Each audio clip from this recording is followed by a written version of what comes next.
एक महात्मा ने बताया, अगर मनुष्य कुत्ते को रोटी खिलाने के 8 फायदे जान जाए तो कभी दुखी नहीं होगा। महात्मा ने बताया, कुत्ते को एक टुकड़ा रोटी खिलाने से क्या फल मिलता है।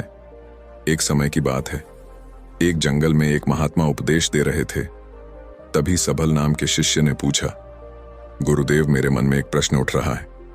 महात्मा ने कहा, भन्नत निसंकोच होकर पूछो, आपके मन में वह कौन सा प्रश्न उठ रहा है।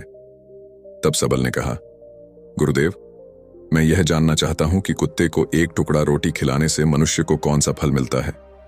तभी महात्मा ने कहा, भन्ते, कुत्ते को एक टुकड़ा रोटी खिलाने से मनुष्य को 8 फायदे होते हैं तथा जो भी मनुष्य इन फायदों के बारे में जान जाता है उसका जीवन धन्य हो जाता है और उसको जीवन में कभी दुखों का सामना नहीं करना पड़ता है। जो भी मनुष्य पृथ्वी लोक पर कुत्ते को एक टुकड़ा रोटी खिलाता है उसे 8 फायदे होते हैं और वह जीवन भर सुखी रहता है और उसे मृत्यु के बाद मोक्ष की प्राप्ति होती है। महात्मा ने कहा, अक्सर मनुष्य कई मौकों पर कुत्ते का नाम लिया करते हैं। किसी को गाली देते समय भी मनुष्य की जुबान पर कुत्ते का नाम आता है। मनुष्य गाली आदमी को देता है परंतु नाम कुत्ते का बदनाम होता है। तो क्या कुत्ते का जीवन इतना गया गुजरा है? भगवान बुद्ध ने कहा, एक समय की बात है, एक काले रंग का कुत्ता था। वह बहुत ही लाचार था और भूखा प्यासा था। वह गांव में सभी के घर घर जाता था परंतु उसे कोई भी व्यक्ति रोटी का एक टुकड़ा भी नहीं देता था। वह भूख के मारे इधर उधर घूमता रहता। एक दिन वह गांव के बाहर नदी के किनारे एक अर्षि के आश्रम पर पहुंच गया और अर्षि से कहने लगा, हे मुनिवर, मुझे लगता है आप बहुत ही विद्वान तथा ज्ञानी हैं, इसीलिए मैं भूखा प्यासा आपके पास आया हूं। कृपा करके आप मुझे एक टुकड़ा रोटी का दे दीजिए जिसे मैं खाकर अपनी भूख को शांत कर लूं। तभी वह अर्षि कहता है, हे स्वान, क्या तुम्हें गांव में एक टुकड़ा रोटी का किसी ने नहीं दिया जिसे तुम खाकर अपनी भूख मिटा सको? महात्मा ने कहा। बनते वह कुत्ता अर्षि से कहता है, हे मुनिवर, मैं आपको क्या बताऊं, आप मेरी बातों पर विश्वास नहीं करोगे। तभी वह अर्षि कहता, हे स्वान, तो बताओ, तुम्हारी बातों पर मैं विश्वास अवश्य करूंगा, मुझे तुम बहुत ही लाचार दिखाई पड़ते हो। तभी वह कुत्ता कहता है, ठीक है मुनिवर, मैं तुम्हें अपनी भीति बताता हूं। महात्मा ने कहा। कुत्ता अर्षि से कहता है, हे मुनिवर, दुनिया के लोगों, हम पर रहम करो। हमारा कोई घर नहीं होता है, कोई आसरा नहीं होता है, कमा कर खाना हमें नहीं आता है, हमें वस्त्र भी पहनने का ज्ञान नहीं है, इसलिए सर्दी, गर्मी और बरसात में हम ऐसे ही घूमते रहते हैं। हमें पढ़ना लिखना भी नहीं आता। महात्मा ने कहा। वह कुत्ता कहता, मुनिवर, आपकी तरह हमें अनुशासन नहीं आता, हमें आपकी तरह बोलना नहीं आता। यह हमारा दुर्भाग्य ही समझिए, परंतु हमें आपकी तरह भूख भी लगती है। चोट लगने पर हमें आपकी तरह पीड़ा भी होती है, हमें आपकी तरह रोना भी आता है। बस इन्हीं 3 कामों में हम आपकी बराबरी करते हैं, इसीलिए हम पर दया दिखाइए, हमें और कष्ट मत दीजिए। ईश्वर ने तो हमें वैसे भी कष्ट देकर ही भेजा है, ऊपर से आप लोग हमें परेशान करते हैं। हम आपकी तरह मनुष्य नहीं हैं, हम पराधीन जीव हैं। जब हमारा जन्म हुआ उस समय हमारे आंख कान बंद थे। कह नहीं सकते कि उस समय आपके जन्म पर जैसे नाच गाना होता है, बाजे बजते हैं, खुशी मनाई जाती है, हमारे जन्म पर भी यह सब हुआ होगा। हमारे जन्म पर किसने खुशी मनाई होगी? हम जिस बिछौना पर थे वह रुई का नरम तो था, सर्दी बिल्कुल नहीं लगती थी। मैं मन में सोच रहा था कि किसी बड़े घर में पैदा हुआ हूं, लेकिन जब हमारी आंख खुली तो मैंने देखा कि हमारी माँ, जिसे आप लोग कुतिया बोलते हो, वह अपने 5 बच्चों को छाती से चिपकाकर एक राह के ढेर में पड़ी थी। हम 5 भाई थे, बाकी 4 भाई तो लाल और भूरे रंग के थे, मैं अकेला ही काले रंग का था। सबसे छोटा मैं ही था, इसलिए कमजोर था मेरी माँ। हम लोगों के पास कम ही आती थी क्योंकि उसे भी अपने भोजन की व्यवस्था करनी पड़ती थी। यदि वह ना खाती तो हमें दूध कहां से पिलाती? उस एक माँ पर हम 5 भाई निर्भर थे। वह बेचारी अपने भोजन के लिए इधर उधर दौड़ती रहती थी। कभी भोजन मिल भी जाता था, कभी नहीं भी मिलता था, लेकिन वह हमेशा हम 5 का बड़ा ख्याल रखती थी। आखिर वह हमारी माँ थी। वह रात भर जागकर गांव की रखवाली करती थी। किसी की मजाल नहीं थी कि कोई अनजान आदमी बुरी नीयत से गांव की तरफ भी झांक जाए। दूसरे गांव के कुत्ते भी हमारी मां के डर से गांव में नहीं आते थे। गांव के किसी किसान के खेत में कोई जानवर खड़ी फसल खाने आते तो हमारी माँ उसे दौड़कर भगा देती। गांव वालों के लिए इतना सब करने के बाद भी कोई कोई मनुष्य तो हमारी माँ को भोजन तक नहीं देता था। भोजन के लिए हमारी माँ को मजबूर होकर छीना झपट्टी करनी पड़ती थी। कई बार तो लोग उसे लाठी डंडों से पीट पीट कर भगा देते थे। बेचारी उस दिन भूखी प्यासी रहकर पेट की आग से जलती रहती थी। महात्मा ने कहा, वह कुत्ता कहता है, हे मुनिवर, आखिर भूख तो हमें आपकी ही तरह लगती है। ऊपर से उसे अपने 5 बच्चों की चिंता भी लगी रहती थी। आखिर माँ जो थी भूख उसे चैन से बैठने नहीं देती थी और गांव वालों का भी उसे देखकर हृदय नहीं पसीजता था। तो बेबस होकर उन लोगों के घरों में चोरी से घूमना पड़ता था और खाने की कोई चीज मिल जाती तो उसे खाकर अपने पेट की आग बुझा लेती थी। कई बार तो लोग उसे खाने की वस्तु ले जाते हुए देखते तो लाठी डंडे लेकर उसके पीछे पड़ जाते। कुछ निर्दय लोग तो कई बार उसे घर के अंदर बंद करके पीटते थे। हमारी माँ का बुरा हाल कर देते थे। फिर वह कुत्ता राशि से कहता है, हे मुनिवर, हमारी माँ ने क्या बिगाड़ा था? उसने सिर्फ अपने पेट के लिए भोजन ही तो चुराया था। चोरी करने का हमें कोई शौक नहीं है, पर पापी पेट हमें यह सब करने के लिए मजबूर कर देता है। एक दिन की बात है, बड़ी जोरदार बरसात हुई, ओले पड़े थे, ठंडी हवा चल रही थी। उस ठंड में ठिठुरकर हमारे 3 भाई मर गए। उस दिन हमारी माँ बहुत रोई थी, लेकिन मनुष्य हमारी पीड़ा को नहीं समझे क्योंकि उसके बच्चे थोड़े ही मरे थे। फिर वह कुत्ता कहता है, हे मुनिवर, अब हम सिर्फ 2 भाई रह गए थे। हमारी माँ हम दोनों की अच्छे से देखभाल करने लगी। फिर एक दिन उसी गांव में ठाकुर साहब के घर पर दावत चल रही थी और अनेक प्रकार की मिठाइयां बन रही थीं। ठाकुर साहब के घर काफी मेहमान आए हुए थे। हमारी माँ कुछ खाने की तलाश में बार बार उधर जाती, लेकिन लोग उसे दुत्कार कर भगा देते थे। किसी को उस पर इतना भी तरस नहीं आया कि एक रोटी उस बेचारी को खाने को फेंक दे। एक रोटी से उनका क्या बिगड़ जाता? मेरी माँ बार बार जाती और वहीं खड़ी खड़ी देखती रहती थी। ठाकुर साहब के आंगन में दावत खाने का सिलसिला चालू हुआ। भोजन परोसा जाने लगा। मेरी माँ भी वहीं जाकर पूछ हिलाने लगी।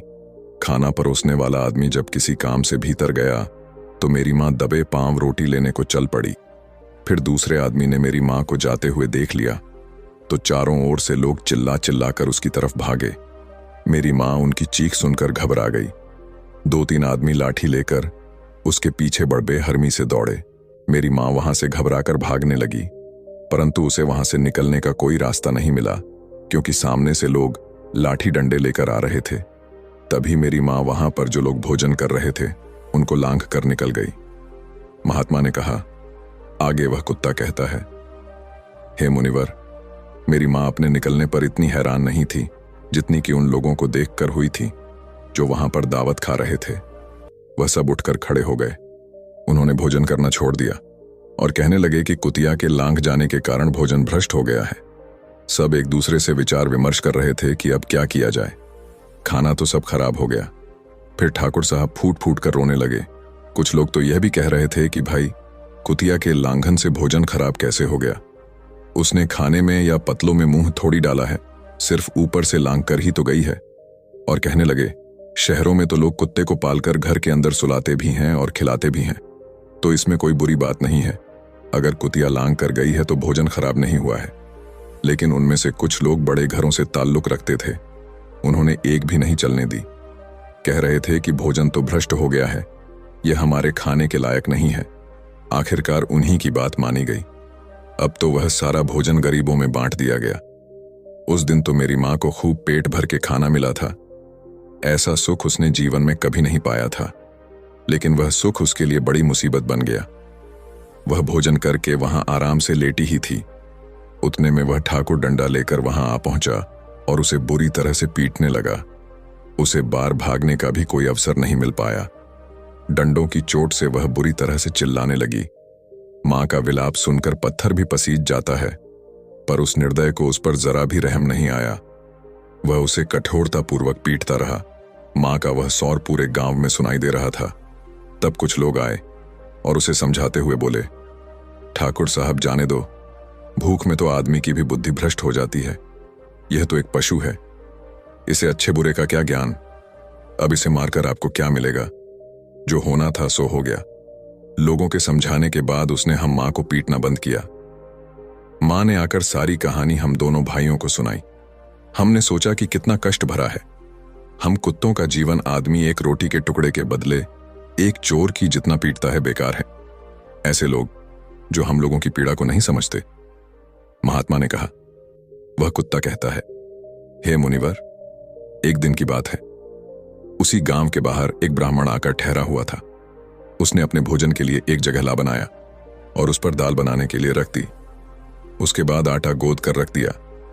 वह वहीं पास में कुएं पर पानी लेने चला गया। इधर कहीं से मेरी मां भी घूमती हुई वहीं पहुंच गई। उसने आटे को देखा तो सोचने लगी कि शायद इस आटे का कोई मालिक नहीं है। यही सोचकर वह उस आटे को खाने लगी। उधर उस ब्राह्मण ने कुएं के पास से देखा कि उसका आटा एक कुतिया खा रही है, तो वह बड़ा दुखी हुआ। वह बेचारा रोने लगा, क्योंकि वह भी 2 दिनों का भूखा और थका हुआ था।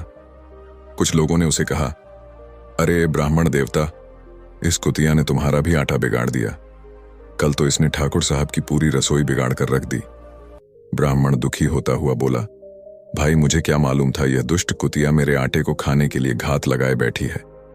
ब्राह्मण ने ना आव देखा न ताव लाठी लेकर उस कुतिया के ऊपर टूट पड़ा। मां उस आटे को ठीक से खा भी नहीं पाई थी, पर उससे ज्यादा कि उस पर लाठी बरस गई। महीनों तक मेरी मां लड़खड़ाते हुई घूमती रही। तब उस दिन समझ में आया कि आदमी कितना खुदगर्ज है। हम उसका कोई भी कार्य करते हैं तो भी वह हमें नहीं समझता। आगे वह कुत्ता कहता, हे मुनिवर, हमारी कमी यह है कि हम उन्हीं मतलबी इंसानों के अधीन रहना चाहते हैं जो हमें कष्ट देता है, जो हमें प्यार से खिलाता है। हम उसके कितने काम आते हैं यह नहीं पता। उनके घर की रखवाली तो करते ही हैं, साथ ही साथ और भी बहुत सारे लाभ हैं जिन्हें मनुष्य नहीं जानता। महात्मा ने कहा, यदि मनुष्य कुत्ते को रोटी खिलाने के फायदे जान जाए तो अपने जीवन में होने वाले नुकसान से बच सकता है। आज मैं आपको बताऊंगा कुत्ते को रोटी खिलाने के 8 फायदे। मनुष्य को पता नहीं है कि जब भी घर में रोटी बनाई जाती है तो सबसे पहली रोटी गौ माता की होती है और पिछली रोटी कुत्ते की होती है। महात्मा ने कहा, ऐसा ही विधान भगवान ने बनाया था, लेकिन भगवान के बनाए उस विधान को भूलकर मनुष्य अगली और पिछली रोटी स्वयं ही खा जाता है। इसका दुष्प्रभाव उसके जीवन पर पड़ता है। कुत्ता वह प्राणी है जिसको रोटी खिलाने से मनुष्य के जीवन में पड़ने वाले ग्रहों के दोष भी दूर हो जाते हैं। महात्मा ने कहा, कुत्ते को रोटी खिलाने का पहला फायदा, कुत्ते को रोटी खिलाने से शनि का नकारात्मक प्रभाव कम हो जाता है। शनि ग्रह जब अपनी कुदृष्टि डालता है तो हर मनुष्य बर्बाद हो जाता है। जिस व्यक्ति पर उनकी महादशा का आरंभ हो जाता है तो बने बनाए काम अपने आप बिगड़ने लगते हैं और वह मनुष्य आर्थिक तंगी का शिकार हो जाता है। उस स्थिति में व्यक्ति यदि कुत्ते को रोटी खिलाता है तो उस पर शनि का दुष्प्रभाव बहुत ही कम हो जाता है। कुत्ते को रोटी खिलाने का दूसरा फायदा, कुत्ते को रोटी खिलाने से भाग्य आपके पक्ष में हो जाता है। आपके घर के अंदर नकारात्मक शक्ति नष्ट हो जाती है। कुत्ते को रोटी खिलाने का तीसरा फायदा, कुत्ते को रोटी खिलाने से माता लक्ष्मी प्रसन्न हो जाती है और आपके घर में धन दौलत की कभी कमी नहीं रहती है। कुत्ते को रोटी खिलाने का चौथा फायदा, कुत्ते को रोटी खिलाने से आपके ऊपर कर्ज नहीं चढ़ता और जो पैसे आप कर्जदार हैं उससे भी मुक्ति मिल जाती है।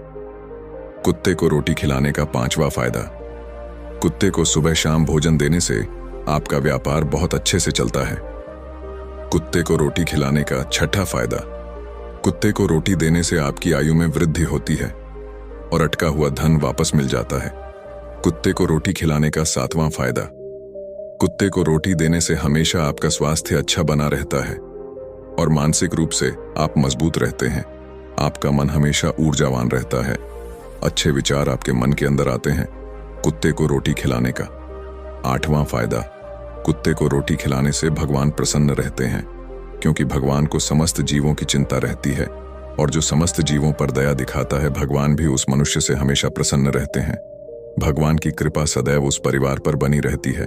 आपने अपने बुजुर्गों से सुना होगा, कहते हैं कि जब कुत्ता रोता है तो अब सुगुन होता है, कोई संकट आता है, किसी की मृत्यु होती है, इसलिए कुत्ते को कभी रुलाना नहीं चाहिए।